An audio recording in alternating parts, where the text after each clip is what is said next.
Diplomatic relations between Malawi and the United States of America are as old as the independence of Malawi, strengthened on the way by the transition to plural politics in 1994. So many things have happened between the United States and Malawi. Today in the studio, I have the ambassador of the United States, Amy Diaz, with whom we discuss a number of issues relating to the relations between the two countries. Welcome to Zodiac exclusive ambassador Amy Diaz. You already worked for the United States Embassy in Malawi for close to 2 years before you were appointed ambassador some 3 months ago. One would think that it's an environment you already are familiar with, and probably I would want to ask, how has that helped you hit the ground running? Well, I think you're right. You know, having been Deputy Chief of Mission here has made this transition easier because I knew many senior members of the government already, and they have also been very welcoming to me as I made that transition. And of course, I knew my team. So they've been a huge support. So it's been very nice. And you know, as we like to say about Malawi, and I think it's always true, it's the warm heart of Africa. So Malawians have also made it easy for me. You're right. And your predecessor, Ambassador David Young, he must have been a mentor to you. Absolutely. And, you know, we've all been so touched by all the outpouring of tributes to Ambassador Young upon his retirement and the newspaper articles. And, you know, it's clear he touched Malawians, which is the goal of all diplomats. So he's really left a legacy for me to follow. And talk about diplomatic relations between Malawi and the United States. They are as old as the independence of Malawi itself. What would you really say have been the mutual gains for the two sides over the years? Well, you know, it's been a partnership, and a partnership we're really proud of. You know, for example, the President's Emergency Plan for AIDS Relief. You know, when we first came into Malawi, more than 1 million Malawians were dying from HIV and AIDS-related diseases. And today, this year, we've hit epidemic control, which means this is not what Malawians are going to die from. And we're really proud of that. That took deep commitment, training, expertise, resources, working very closely with Ministry of Health, and building that trust with the Malawian people to say, here are antivirals. If you take these, if you see doctors monthly, if you get tested, we can save you together. And so, you know, we like to say there's almost 1 million Malawians on antivirals today. That's 1 million people that this partnership has saved. And within that 1 million people, we don't know who will be the next Albert Einstein or the next Nelson Mandela. But they now have a chance to go be those people, and so we're really proud of that. That really resonates well with what President Biden says.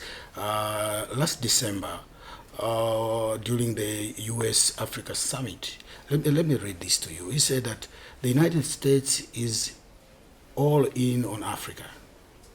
He said the future is Africa, and that what happens in Africa will affect the rest of the globe.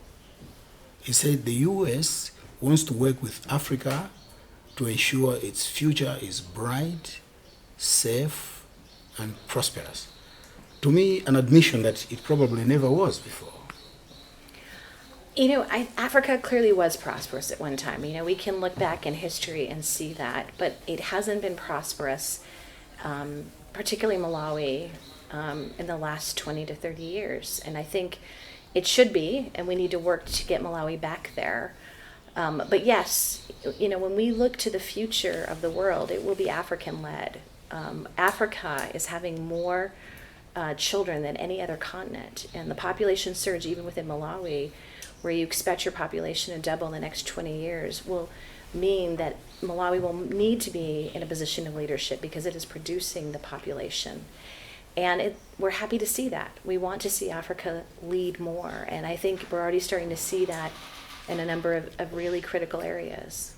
And this working together with Africa, how is that translated in the context of countries such as Malawi? Well, I think you know that Malawi has been a deep supporter of Ukraine, which I think is really important. I think the principles of world order, of another country not just invading a sovereign country is really critical and key, and that's how you build peace. And Malawi is led in that area, understanding that if it was invaded by a neighbor, how terrible that would be, and that we have to have these principles that we follow. So I think that's a great example. But I think there's so many more. And right now, you're facing climate change in real time, and the choices you're making now and the preparations are another way that Malawi can show the world how you adapt to these really serious environmental challenges. And there's a view on the street that perhaps the presence of your government in Africa is largely for its security more than the benefits of the people in those countries. Well, I think that there was always going to be questions. But I have to say that, we're the largest bilateral partner in Malawi. We give $400 million. And sometimes money is not a great example of how we judge a partnership. But when I look at it, I see 1 million more people alive. I see 27,000 more students this year who are going to go to secondary school because of seed schools that we built. I look at agriculture and building resilient plants and helping Malawi transition from tobacco to macadamia nuts as the demand for tobacco goes down. So you don't see military here. We don't have soldiers stationed here. We don't use Malawi's helicopters we don't use their airports or their lake for staging. When we say we're here as a partner because we believe that we want more for the people of Malawi, and that if we help you in critical areas, you'll be able to do more.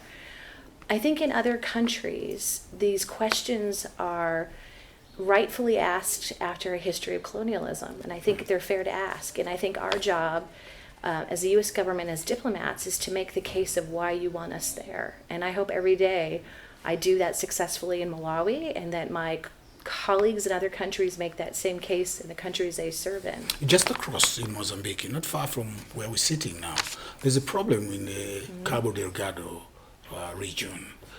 As ambassador of the United States of America in Malawi, are you not worried about this?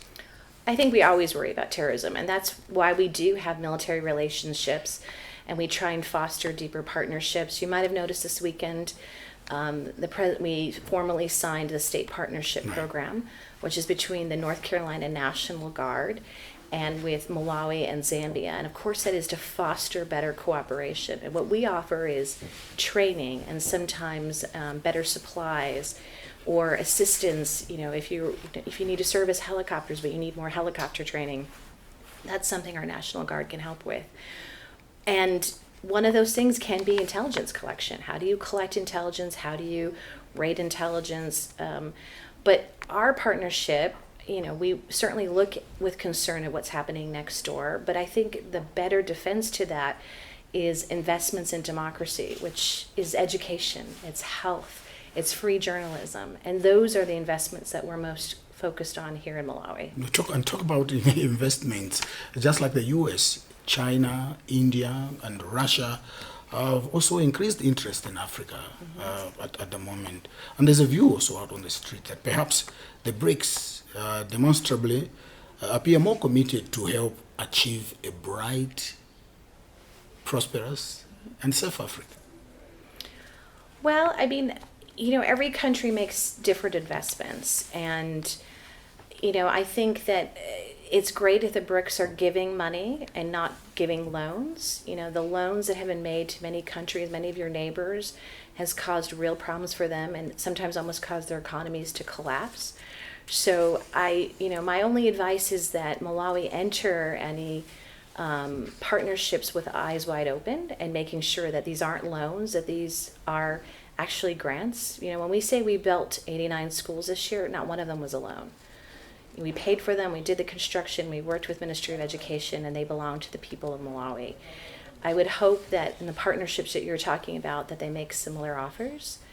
In terms of security, I think you also have to ask, are these countries willing to leave at the end? And you've seen that, we do pull our troops out. If a country asks us to go, we go. And that's also important. So I think as long as Malawi goes into that with that kind of expectation, then it will be well served. We recently saw a high-profile delegation from the US Congress members coming to Malawi. It's never happened before. How do we interpret that? Well, yes, we had 5 senators here on the ground, very senior senators. One was was the Senate's pro tem, which means that she's one of the ranking members of the Senate. And they were all from the Appropriations Committee, which is one of the most important committees because it decides the money that we get to spend in Malawi. And I think it shows genuine interest. They want to see the investments we're making in education and health and so many areas. But I also think it reflects the fact that we're in a very difficult funding context. You know, the United States is giving tremendous amount of support to Ukraine and Israel and Gaza. And so they want to see that U.S. taxpayer money is being well used.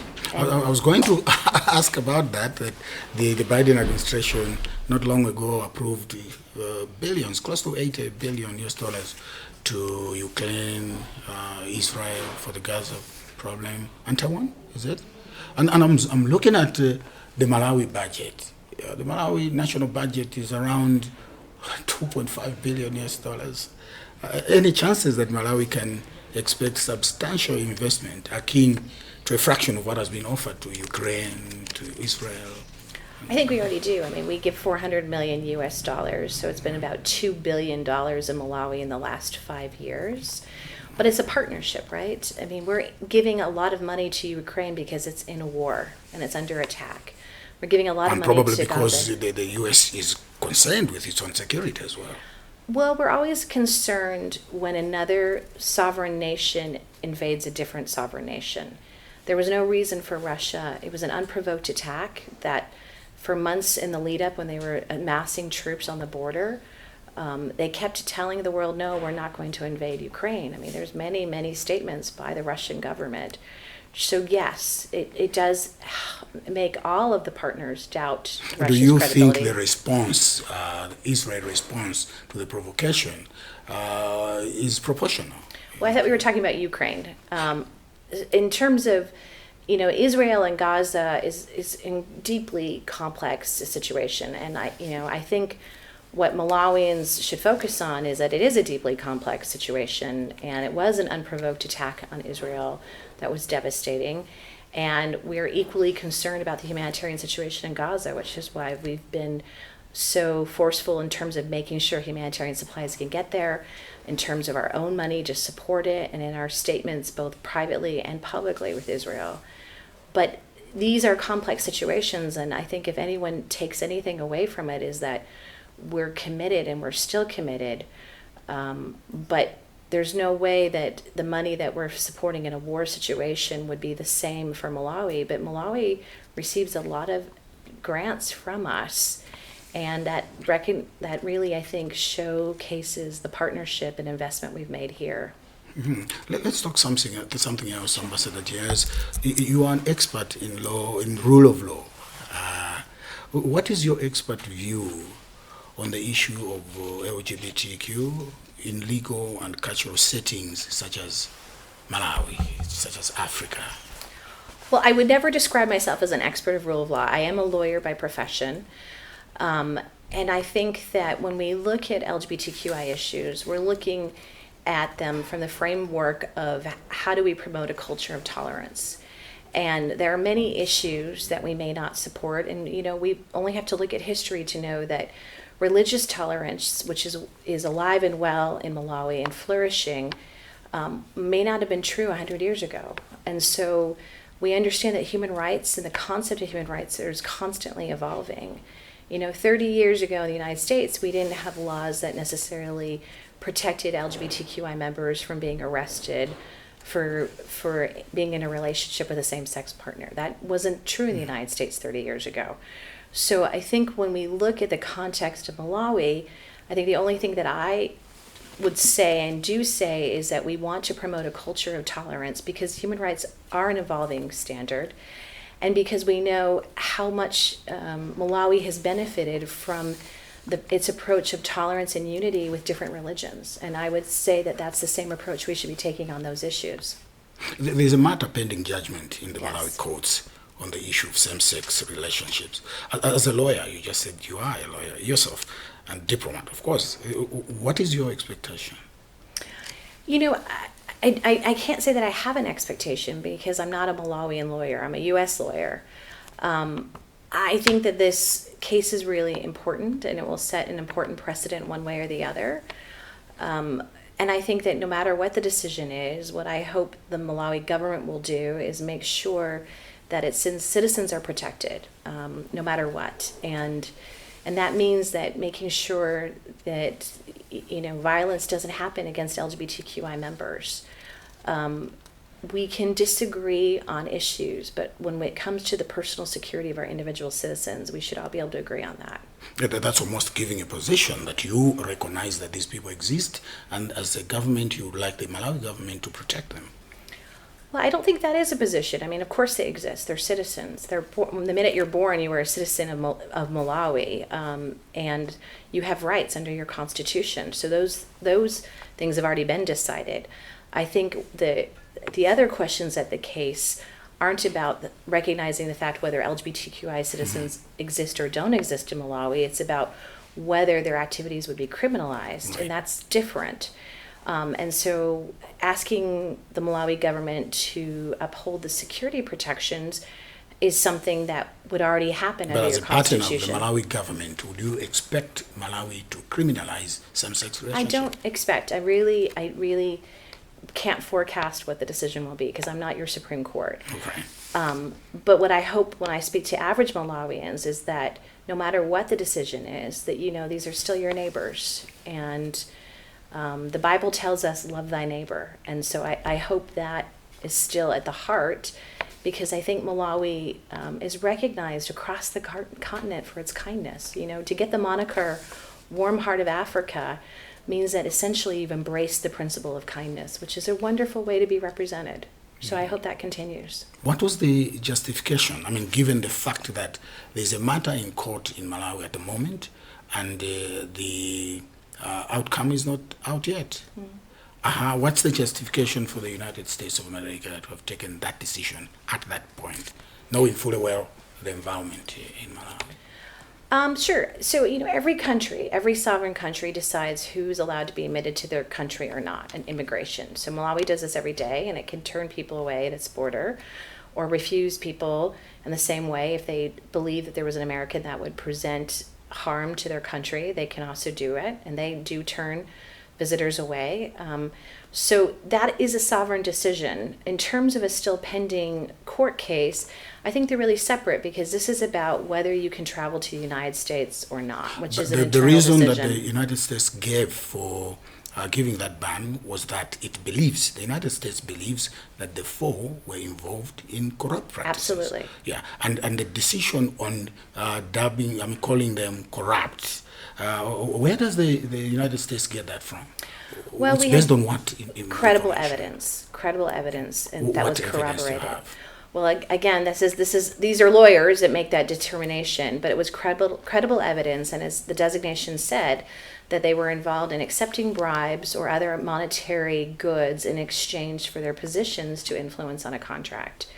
And these were people who had a duty to the people of Malawi. They were in positions that they could scrutinize that contract and make sure that Malawi did not pay more money than it should have, because we know that corruption steals from the people. Corruption means not only that it erodes faith and trust in your government, but it actually takes children out of school. It takes medicines off the shelf in pharmacies. It means there isn't enough fuel because the government paid double or triple for goods in order to line someone's pocket. And as a partner, that deeply concerns us. And as a U.S. taxpayer, it deeply concerns me, because I know how much money we invest every year in Malawi. And I want to see Malawi get the full benefit of those resources. Right. The president of Malawi publicly reacted to that. Mm-hmm. He thinks that that announcement by the Department of State actually is meddling in the affairs of a sovereign state, especially that there's a matter in court, pending judgment. What do you think would be the effect of the decision taken by the United States in the matter being screened in the courts, as a lawyer? Well, I would expect it would have no impact. I mean, judges take an oath of impartiality. This is a separate sovereign decision. I've never discussed this with the judges or lawyers in the court. Yes, President Chakwera did give a statement about the designations. And I think, countries can disagree. We often do. But what I hope and what I've seen in the press, which I think is far more interesting from average Malawians, is that mainly they've been supportive because they're very concerned by this culture of corruption that is still not being addressed in meaningful ways. And so I think that they look at the designations and say, well, at least this small act of justice has happened. But I hope that all Malawians ask themselves, what progress are we making on corruption? Because we know that too many people are still stealing our money. Now, as envoy of the United States in Malawi, were you surprised, shocked when the president made that pronouncement? I was surprised because I really do think that the government has talked about countering corruption.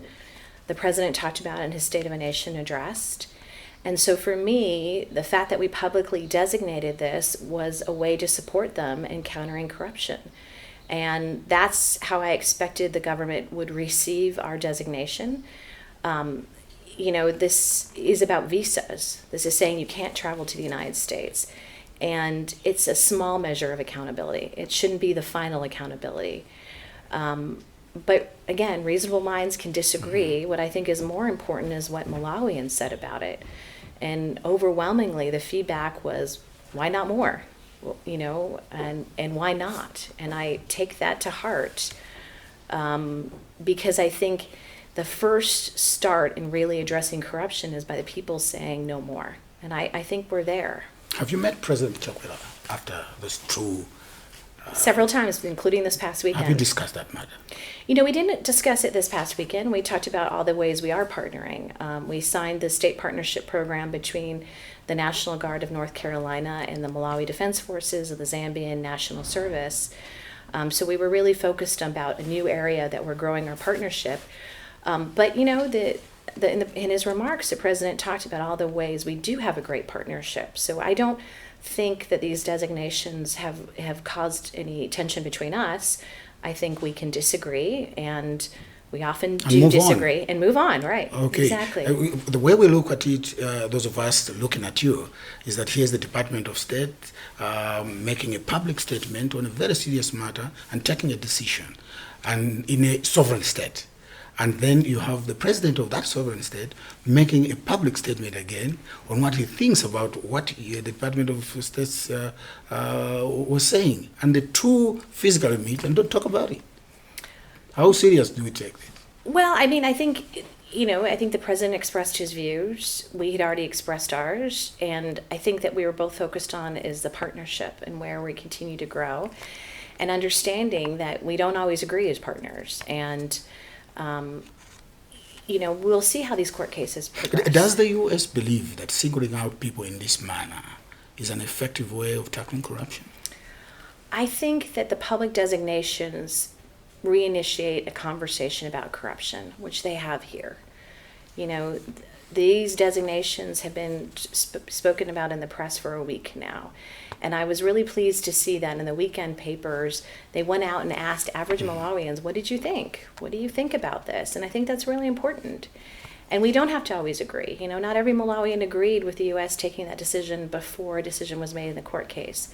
But what was overwhelmingly true is that every Malawian was concerned about the level of corruption in country and wanting the government to do more. That decision, Ambassador Diaz, was taken on 4 people in a matter that in the courts in Malawi, several other people are also being mentioned. Why were all of these singled out? Should we expect that more could be? Well, unfortunately, U.S. law, I cannot comment on any pending or future designations. But I think that these 4 in the designation list said it. It's because they were in a position to prevent this from happening and in protecting the people of Malawi, and they didn't. And it's important to hold the people who owe us the highest duty of care to the highest standard. Could more sanctions be coming? Again, it's U.S. policy that we can't comment on that. If I may ask, on what information does the U.S. rely in making such decisions? We have credible evidence. I can't get into the specifics of the evidence, Right. but there's a number of lawyers who are involved who look at all the evidence presented, and once that have looked at it, it's not a quick review, it's not a quick process. It's taken very seriously because we do know it sends a strong public statement. So I stand by it, but unfortunately, I can't get into our legal processes any more than your Supreme Court could get into it with me about their legal processes. Well, what's your honest view about the war on corruption in Malawi as the United States of America? Well, what's your view? I'm curious. I mean, what do you think? As a Malawian, as a voter. Well, we're sitting here, I'm doing the asking, you will be doing the answering. No, but I say that because it goes back to the heart of it. It really doesn't matter what my view is. What matters is what the people of Malawi think. And I think we're seeing what the people of Malawi think by the reaction to the designations. I think they feel very strongly that there's a serious problem and they want to see more done. And I think that's the voice that I want to uplift in this process, because I won't vote in this upcoming election, but I want to support the average Malawian, and that's what our partnership is about. It's people to people. It's not a particular administration. It's about the people of Malawi. Just like who I represent isn't a particular administration, it's the people of America. Right. And Ambassador Amy, people are trying to travel to the U.S., and in Malawi they seem to be facing a lot of problems getting dates for interviews on websites. Well, what could be happening? I don't see that in other countries. Oh, no, it's a worldwide problem. Is it? There's far more demand than there is for consular officers. And unfortunately for us, until we finish our new embassy compound, which we are hard at work, we don't have the space to bring more consular officers in. And when we move to our new embassy compound, we will be able to bring in more consular staff that will help. But demand is far higher. And I can tell you that we're working very hard. Our consular officer this year did 20% more visas than last year. And last year, the consular officer had done 20% more visas than our highest. So we're already, producing visas at almost 40% more than we ever have before. But the demand is just that high, unfortunately. Everybody wants to go to America? I'm glad to hear it as a citizen of the United States. Is that what is happening? I think a lot of people want to go. I think the good news is there's a lot more students going to school in the United States, which is something we work very hard at. There's been a lot more trips by the government to the United States. There's a lot more meetings happening after COVID. And, this year, Malawi received the first tranche of an extended credit facility from the IMF.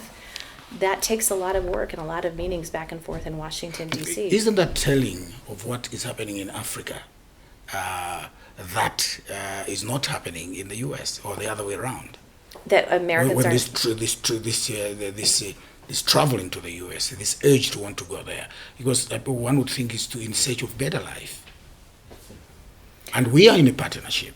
Right. Right. I'm sorry, I don't think I quite understand the question. Okay, I'm saying that, what are you reading into this urge to want to go to America? It's people looking for further education, which they can't get, obviously, here. It's people looking for good life, which they can't get here. And we're in a partnership. How would we translate this partnership into reducing that traffic to the United States so people get what they want here? Oh, well, I don't think it's always about not being able to get what they want here. I think some people genuinely want the opportunity to study in the United States and bring those skill sets back. And I think that's a good thing. In terms of technology, the United States has tremendous resources in areas to grow and to help partners grow in that area. So I think those are good decisions. In terms of some Malawians looking for a better economic future, I think that's an area that we're trying to work really hard on with our partnership, and that's why we're investing in agriculture and looking at how do we help farmers adjust to climate change. And I think that's an area of growth that we continue to want to work harder at and deepen our engagement on. Malawi will be going to pause again in the next 17, 18 months. Just yesterday, I was listening to an official from the Malawi Electoral Commission who was saying the bill for the election is close to $500 billion, about 600 billion. Judging by the past experiences, what would your government want to see for a free, transparent, and fair election? You've been around for two years. Well, I think exactly that. We want to see a fair and level playing field. We want to see a good registration process, and we want to see journalists asking the hard questions. Right, Ambassador Diaz, I thank you so much for giving us time to talk to you. I don't take that for granted. It's been a pleasure. Thank you for having me today. Thank you, Ambassador. That was Ambassador Amy Diaz, the Ambassador of the United States of America to Malawi, talking to us about a spectrum of issues relating to relations between Malawi and the United States of America.